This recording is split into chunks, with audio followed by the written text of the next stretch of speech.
시간에는요, 우리가 학교 교과 교육내용과 연계에 가능한 문화예술 활동을 생각했죠. 그래서 이제 이번 시간에는 현대 사회와 학교를 떠나서 좀 커졌죠. 현대 사회와 문화예술 교육이라는 그러한 관점에서 오늘 같이 연구하고 공부하게 되겠습니다.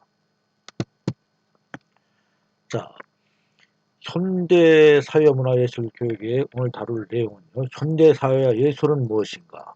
그래서 예술이 사회적 가치와 문화예술 교육을 심층 있게 들여다 보겠습니다.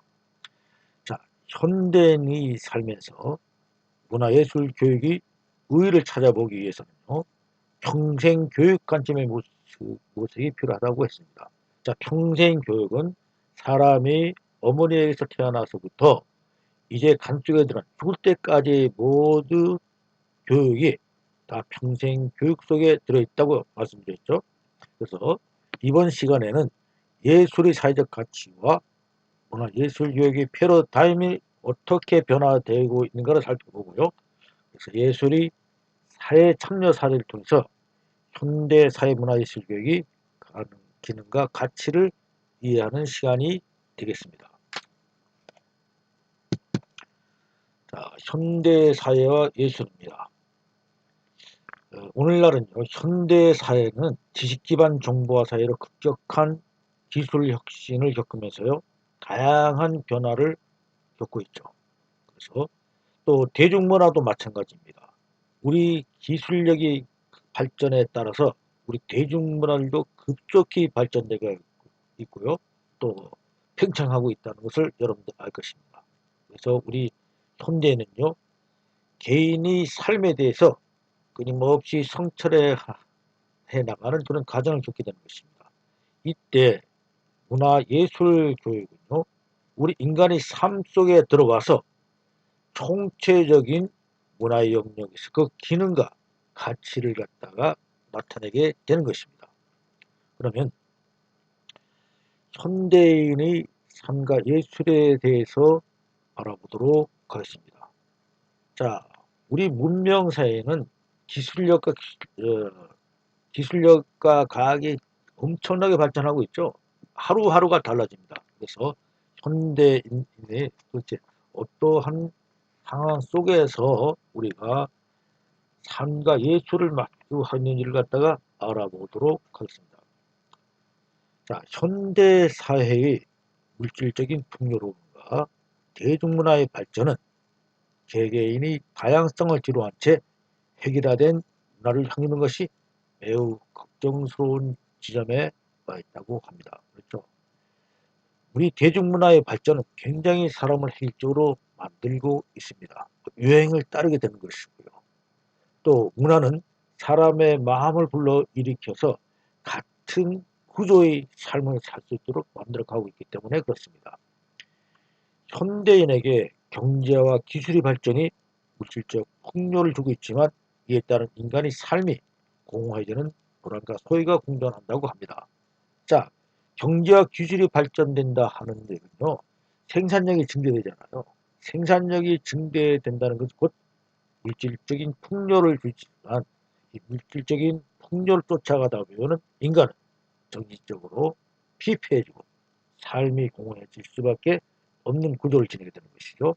그래서 현대인에게는 더 나은 삶을 추구하기 위한 자아 성찰과 더불어 사는 행복한 삶이 매우 중요합니다. 그래서 오늘날의 트렌드는 어떻게 살아야 행복한 삶이 될 수 있는가, 어떻게 하면 더 나은 삶을 향유하시는가가 굉장히 우리 트렌드가 되고 이슈화 되고 있죠. 그래서 더 나은 삶을 추구하기 위해서는요, 다양한 학습의 동기를 발견하고 있으며 그 과정에서 즐거움을 얻고 행복을 누리며 삶을 여행해 나가고자 하는 욕구를 가지게 된다는 것입니다.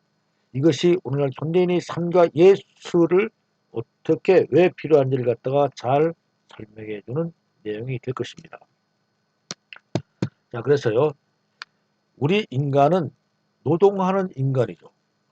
그러나 기술력이 발전됨으로 해서요, 정말 나날이 발전하죠. 우리 사회는 어떻게 백건진이 되느냐, 바뀌었느냐? 노동시간은 단축될 수밖에 없죠. 이제는 기계가 우리 인간이 하는 일을 대신하기 시작합니다. 따라서 대량 생산이 가능해짐으로 해서 물질적인 풍요 시대가 도래됐고요. 따라서 노동산업은 쇠퇴됐습니다. 노동은 이제 3D로 전락해지는 그런 현상도 보였을 뿐 아니라 대부분이 어려운 노동 같은 것은 로봇이 대체해 나가고 있는 실정이죠. 그리고 대중문화는 엄청나게 발전해 나가고 있는 중입니다. 따라서 인간은 학습하는 인간으로서요. 무엇을 배우고자 노력하느냐? 개인의 행복을 추구하게 된 것이죠. 도대체 어떻게 사는 삶이 행복한 삶인 것인가? 그리고 지금까지 물질적인 풍요에서 우리 인간은 어떻게 정신적인 풍요를 추구해 나갈 것인가를 갖다 생각할 수밖에 없는 그런 시대가 되었고요.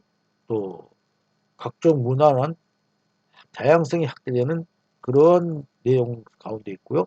문화적 가점이 대두되고 있는 것입니다. 그래서 평생교육관점의 문화예술 교육을 통해서 인간의 삶을 성찰해 나가는 그러한 인간의 삶이 되었다는 것입니다. 그래서 인간의 기술이 발전한 것에 따라서 인간의 삶은 사회적 메커니즘 속에서 학습하는 인간으로 변화돼 나가는 것을 갖다가 보여주고 있는 것입니다. 자, 존 듀이, 우리 교육의 아버지라고 하는 미국의 존 듀이의 관점에서 볼 때요. 삶의 경험은 바로 현재의 경험 안에 과거의 경험이 틀을 지음으로부터 해방되는 계기가 됐다고 합니다. 이때 질적으로 경험된 차이에서 새로운 의미와 가치가 생성되는 기능성을 기대하게 된 것입니다.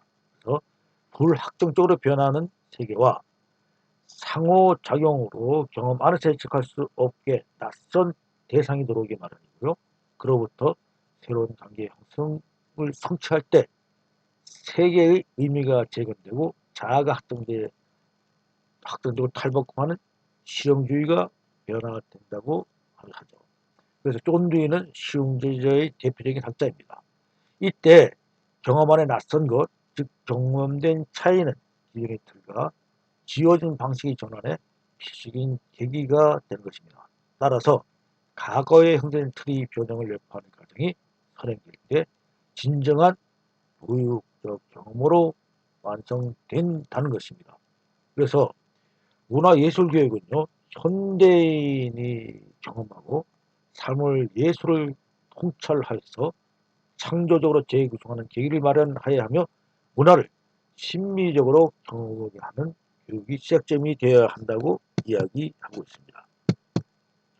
자, 문화예술교육은 어떻게 한다고요? 쫀듀입니다. 현대인의 경험하고 있는 삶을 예술로 통찰하고 무엇으로? 예술로 통찰하며 창조적으로 다시 이를 재구성하는 것이죠. 자, 경험하고 있는 삶을 예술을 갖다가 다 들여다보고요. 이를 다시 창조적으로 재구성하는 계기를 마련해야 하며 그래야 제 것이 나의 것이 되는 것이죠. 그래서 문화를 심미적으로 경험하게 하는 교육이 시작 지점이다. 무엇이? 문화예술교육이 이렇게 이야기했다는 것입니다. 자, 다음은 이제 문화자본으로 문화예술교육을 보겠습니다. 자, 문화자본. 여기가 이제 여러분들이 여러 차례 교육을 받게 될 것입니다. 최근에 이제 문화 분야는요, 문화의 민주화와 문화의 민주주의로 패러다임이 전환되고 있다는 겁니다. 즉, 문화의 민주화는 제가 말씀드렸죠. 모든 일을 위한 문화를 표방하고요. 단일 문화, 미학의 질, 생산자의 독점적 배타성에 기초된다고 했죠. 그래서 이것은 프로들이 하는 것이고요. 고급 문화를 갖다가 많은 대중들에게 전파하는 그런 역할을 한다고 제가 설명드렸죠. 그리고 이제 이것이 1970년대, 80년대에 들어서부터 문화 민주주의로 바꿨다고 했습니다. 즉 모든 사람들이 문화다 이거죠. 그래서 다수의 문화 형제가고 생산자다 이겁니다. 그러니까 무슨 뜻이에요? 이것은 아마추어가 이제 문화를 다 다룰 수 있게 됐다는 것이죠. 문화가 다양성이 됐다는 얘기입니다. 그래서 제가 얘기했죠. 아줌마 문화도 생기고요. 청소년 문화 옛날엔 생각도 못했죠. 아동 문화가 있을 수 있었나요? 없었죠. 이제는 모든 이들이 문화가 즉 문화를 향유하는 자가 곧 생산자가 된다는 그런 의미로서 프로슈머가 문화활동의 기초가 된다는 것입니다. 그래서 이것들은 문화예술교육이요. 시민 문화의 다양성과 다채로운 문화 자본 형성을 발현을 위한 예술 교육으로 이루어진다는 것입니다. 그래서 문화예술교육은 바로 문화민주화와 문화민주주의라는 그런 패러다임 속에서 그 기능과 역할을 담당하고 있는데요. 이제 그 문화 자본론이 무엇인지 여러분 한번 생각해 볼 때가 됐습니다. 문화 자본론은요, 프랑스의 브루세가 문화 자본 개념에 대해서 많은 것들을 발표하고 또 연구했죠. 그래서 이것에 대해서 조금 더 알아보는 시간을 갖도록 하겠습니다. 요거 전에 그 우리 교과서 112장에 12페이지에 나와 있는 거 한번 읽어 드려보겠습니다.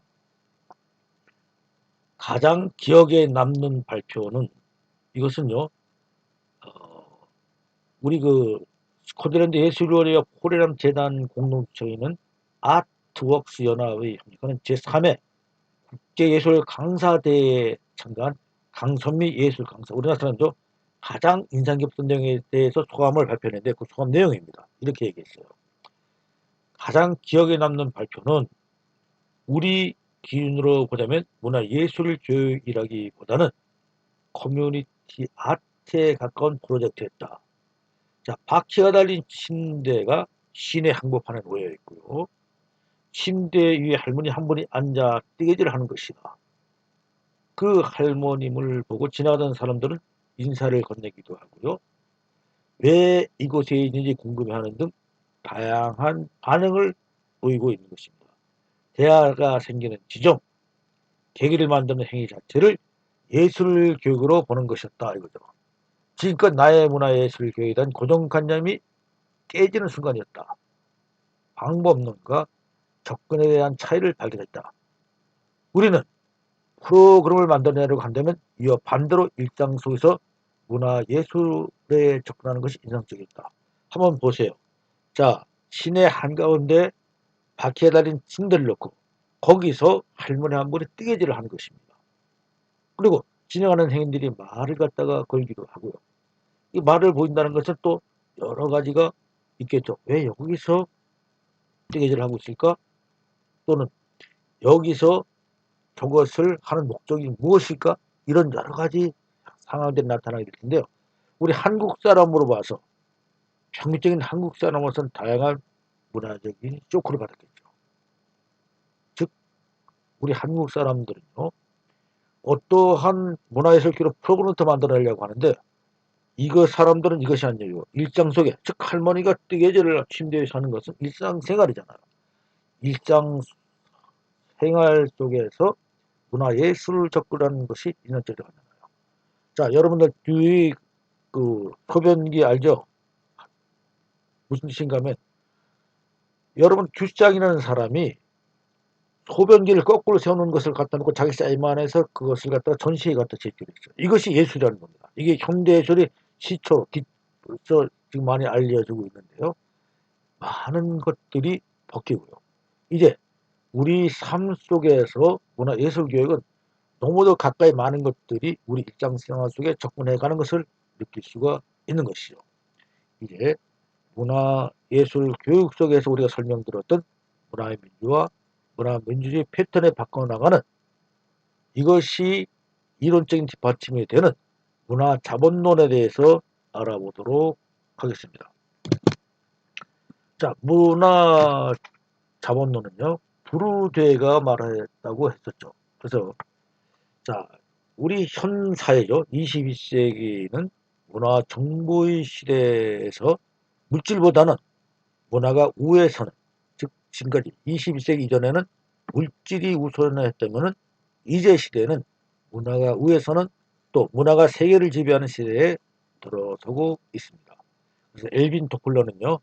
역사 발전 단계 분석에서 앞으로 사회와 기업이 살 길은 문화예술의 힘에서 찾아야 하며 문화예술이 세계를 이끌어가는 시대, 문화 기반이 없는 사회나 기업은 생존할 수 없는 시대가 도래할 것이라고 예언했죠. 즉 우리가 왜 문화복지융합학과를 만들고 문화를 강조하고 있느냐. 바로 이러한 것들은 분명히 이루어질 것입니다. 문화예술의 세계를 이끌어가는 시대, 또 문화 기반이 없는 사회나 기업은 생존할 수 없는 그런 시대가 분명히 가까이 와 있다는 것입니다. 문화의 중요성이 강조된 배경으로는요, 문화 이론 중에서도 프랑스의 세계적 사회학자이고 철학자죠. 피에리 브레데의 문화 자본론이 부각되고 있습니다. 브레데는요, 자본을 경제적 차원에 국가시키지 않죠. 물론 우리 삶 속에서 자본이라는 것은요, 하위에는 경제가 우선되는 것은 사실이었습니다. 또 중요한 역할을 차지하는 건 사실이에요. 자, 우리 인류의 형태를 들여다보면은 자본이라는 것은 경제 차원이 가장 큰 것은 사실이었고, 이것이 지금도 그 효력을 뭐 무한정으로 발전시키고 있는 건 사실이지만은, 이것을 경제적 차원에 관시키지 않고요, 사회적 경쟁의 도구로 사용할 수 있는 모든 에너지로 파악했다는 겁니다. 그래서 화폐를 매개로 해서 소유권 형식으로 제도화된 경제 자본 이외에도 문화 자본이 있다는 것이고요, 사회 자본이 있다는 것이고요, 상징 자본을 다 포함해서 이를 자본으로 보았다는데 그 의미와 특징이 있습니다. 자, 그러면 어떤 것이냐? 자, 문화 자본이라고 하는 것은 일정한 조건 하에서요, 경제 자본으로의 전환도 가능한데, 자, 세 가지 형태로 존재합니다. 첫째는 체질화된 문화 자본으로요, 이런 지식, 교양, 기능, 취미, 감성 등과 같이 자본을 축적하기 위해서 많은 시간과 개인별 투자가 필요한 것으로요, 각 개인에게 체질화된 문화적 능력입니다. 여러분, 음식을 하나 먹어도요, 최단 문화, 고급 레스토랑에 가서 음식 한번 먹기가 여러분 쉬운 것 같죠? 그렇지 않습니다. 고급 레스토랑에 가서 정말 제대로 된 식사를 하는 그 모습은 여러 가지 절차와 방법과 또 그들이 지성미나 교양미가 나타나게 된 것이, 이것이 문화적 능력이죠. 여러분들 우리 기차를 탈 때 해보러 보십시오. 여러분 기차 탈 때 차표를 끊고 타나요? 아니죠. 예약만 하면은 여러분들이 기차역을 들어갈 때 티켓 검사 안 하잖아요. 그리고 주어진 장소, 자기 자리에 누구라도 가서 자리에 앉아가면은 그저 객원을 시찰하는 그 여권들은 지나가면서 그분이 제대로 앉아있나를 들여다보고, 또 그분들이 필요한 요구가 있다면 그거를 들어주는 일들을 하는 것이에요. 이게 쉬운 것 같죠? 아닙니다. 이거는 모든 사회가 그만치 성공된 사회가 되었다는 뜻이거든요. 체질화된 문화적 능력입니다. 중국에 가서 지금 우리처럼 이렇게 한번 해보세요. 완전 엉망진창이 될 겁니다. 둘째요. 자, 첫 번째는 우리가 체질화된 문화 자본을 생각했지요. 그래서 지식, 교양, 기능, 취미, 감성 같다 그랬죠. 그 감성 마찬가지입니다. 어떠한 노래를 하나 들으면요, 정말 제대로 된 노래를 듣는 사람, 이거를 이해하는 사람은 드물죠. 이것이 우리가 바로 합니다. 또 지식이 있잖아요. 여러분, 초등학교만 나온 사람과 중학교만 나온 사람, 또는 박사학위를 가진 사람 같을까요? 이 지식은 큰 우리의 자본이 된다는 겁니다. 여러분들은 왜 대학교 들어왔습니까? 바로 여러분들도 문화 자본인 지식을 갖기 위해서 들어온 것입니다. 또 교양은 정말로 중요한 문화 자본이 됩니다. 나는 여러분들 처음에 입교할 때, 또 졸업할 때 되면 여러분들이 이제 교양인으로서 갖춰야 될 것을 많이 달라져 나가는 것을 볼 수 있어요. 학교에 4년 동안 여러분들이 알게 모르게 교양인으로서의 여러분들이 어떠한 능력을 갖추고 나간다는 것입니다. 이런 것이 바로 문화 자본으로 된 것이고요. 둘째는 객관화된 문화 자본을 이야기하는 것입니다. 여러분, 그림, 책, 기계, 도구 등 법적 소유권 형태로 존재하는 문화적 재화입니다. 여러분, 제가 며칠 전에요, 한번 말씀드렸죠. 그림이요, 이 세계에서 제일 비싼 게 얼마라고 그랬습니까? 루브르 박물관에 있는 그 그림 하나가 공시지가가 30조라고 그랬죠. 여러분, 객관화된 문화 자본입니다. 요즘은요, 고미술, 그 다음에 각종 그 옛날 뭐 자기들 같은 거, 이런 것들이 자본을 증식하는 수단으로 많이 사용하고 있잖아요. 도구의 법적 소유권 굉장히 중요합니다. 이 형태로 존재하는 문화적 재화를 갖다가 객관화된 문화자본이라고 한다는 것입니다. 셋째는요, 객관화된 문화자본이고요. 셋째는 제도화된 문화자본입니다.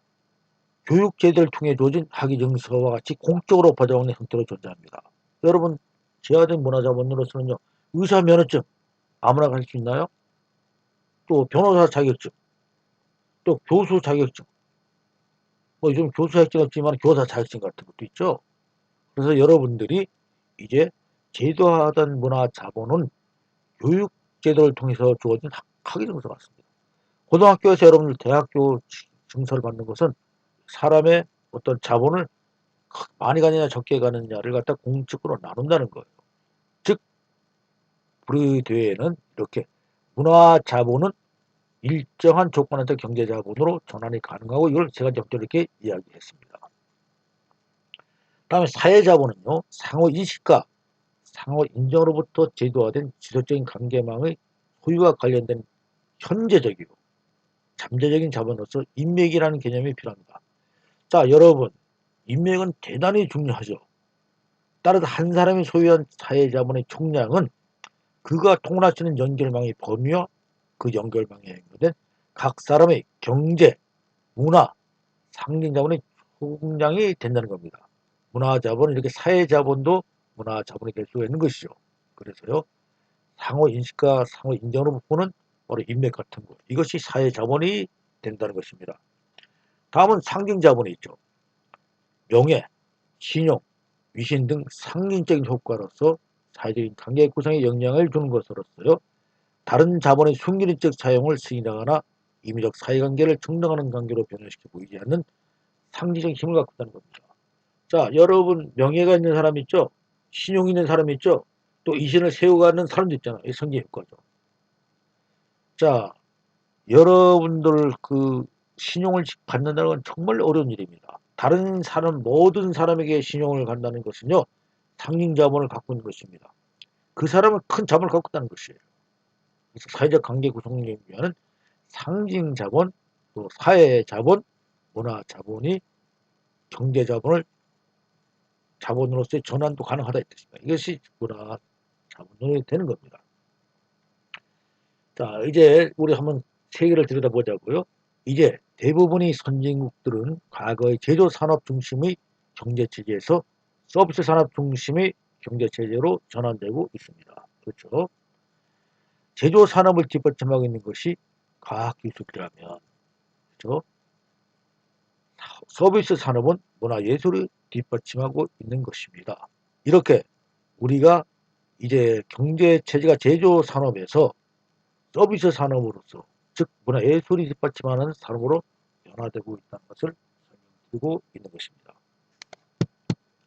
자, 이제 지금까지 여기서 제가 여러분들에게 우리 현대 사회 속에서 문화예술교육 제1차 교육을 갖다 하면서 가장 중점 있게 설명드린 것은 문화 자본론 갖다 설명드렸는데요. 여기서 문화 자본론 설명드리면서요.